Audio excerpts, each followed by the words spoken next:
French paradox. The French have lower rates of heart disease despite a diet high in saturated fats, providing around 15% of total caloric intake from saturated fats. This is paradoxical because saturated fat is typically associated with increased heart disease risk. In fact, in the 1990s, the CHD mortality rate in France was around 40% lower than in the United States, despite similar levels of saturated fat consumption. Hispanic paradox. Let's say there are two families, the Smiths and the Garcias. The Smith family has a higher income and can easily go to the doctor. The Garcia family doesn't make as much money and has a harder time getting medical care. You might think the Smith family would live longer, right? Wrong. Researchers found something strange. Hispanic people in the US often live longer than white people, even though they have less money, and it's harder for them to see doctors. That's what's called Hispanic paradox. Obesity paradox. Let's say there are two friends, Alex and Sam. Alex has a normal weight, but Sam is overweight. If they both get a serious disease like heart failure, you might expect that Alex, who has a normal weight, would live longer than Sam, who is overweight. But the obesity paradox suggests that in some cases, Sam might actually live longer with heart failure than Alex, even though Sam is overweight. Exercise paradox. The exercise paradox suggests being very physically active does not necessarily mean you will burn a lot more calories compared to someone who is less active. For example, imagine a hunter-gatherer tribe that walks long distances every day to find food. You might think they would burn way more calories than an office worker who sits at a desk all day. However, studies have shown that the hunter-gatherers tend to burn around the same number of calories as the office workers. Peto's paradox. Peto's paradox suggests that bigger animals, like elephants and whales, have way more cells in their bodies than smaller animals like mice. But having more cells doesn't increase their chances of developing cancer. It means humans and mice have roughly the same risk of getting cancer, even though humans are much bigger and have many more cells. Australian paradox. It's a situation where, despite a reduction in sugar consumption, obesity rates continue to rise, which is confusing. Simpson's paradox. Simpson's paradox is a situation where the data seems to show one thing when looked at as a whole, but the opposite when broken down to smaller groups. Imagine there are two treatments for kidney stones, treatment A and treatment B. When looking at all the patients together, treatment B seems more successful. However, when we separate the patients into two groups, those with small stones and those with large stones, we see that for both groups, treatment A was actually more successful. This is Simpson's paradox. Second wind paradox. The second wind paradox is a phenomenon where people who are extremely tired or exhausted suddenly get a burst of energy and feel more awake and alert. Israeli paradox. The Israeli paradox refers to an observation that Israeli Jews have a relatively high rate of heart disease, despite following a diet that is considered healthy. Israelis typically eat a Mediterranean-style diet. This diet includes lots of fruits and vegetables, whole grains like bread and pasta, olive oil instead of butter or other fat, fish and lean meats like chicken. However, studies have shown that Israeli Jews have higher rates of heart disease compared to other countries that eat a similar Mediterranean diet. One reason for this paradox could be the high amount of omega-6 fatty acids in the Israeli diet. Mexican paradox. The Mexican paradox is a surprising observation that Mexican people living in the United States tend to have healthier babies and live longer lives compared to other groups, even though they often have lower incomes and less access to healthcare.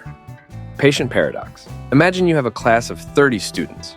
Only 2 students are very overweight and at high risk of getting diabetes. The doctor decides to focus only on those 2 students to prevent diabetes. However, out of the remaining 28 students who are not very overweight, 10 of them will still develop diabetes over time. By only focusing on the 2 very overweight students, the doctor missed the chance to prevent diabetes in those 10 other students. This is the patient paradox. The Pima paradox.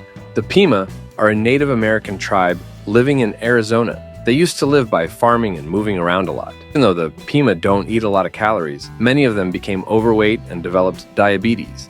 This is strange because usually, people gain weight by eating too much and not moving enough. The scientists think the Pima paradox happened because the Pima's bodies were designed to store fat easily. The smoker's paradox. In studies, 2 groups of 100 people who had a heart attack. One group of smokers and one group of non-smokers. Surprisingly, in the first few weeks after the heart attack, fewer smokers died compared to the non-smokers. This goes against what we expect, since smoking is very bad for the heart and lungs. The allergy paradox. The allergy paradox refers to the puzzling observation that allergies and autoimmune diseases have become more common in developed countries, despite better hygiene and cleaner living conditions. The vitamin D paradox. The vitamin D paradox is a situation situation where someone takes a lot of vitamin D supplement, but their blood test still shows they have low levels of vitamin D. This could be due to the vitamin D not getting into the cells properly, or the vitamin getting broken down too quickly. The fiber paradox. High-fiber diets are linked to lower colon cancer risk, yet some high-fiber African populations have high rates of colon cancer. The stress paradox. Today, all type of stress is considered bad. It can kill you, which is right in many cases, but at the same time, stress drives meaning to your life, as it increases happiness and resilience, and it makes your brain stronger. The paradox suggests that stress is not unilaterally detrimental. Don't avoid it. Learn to manage it.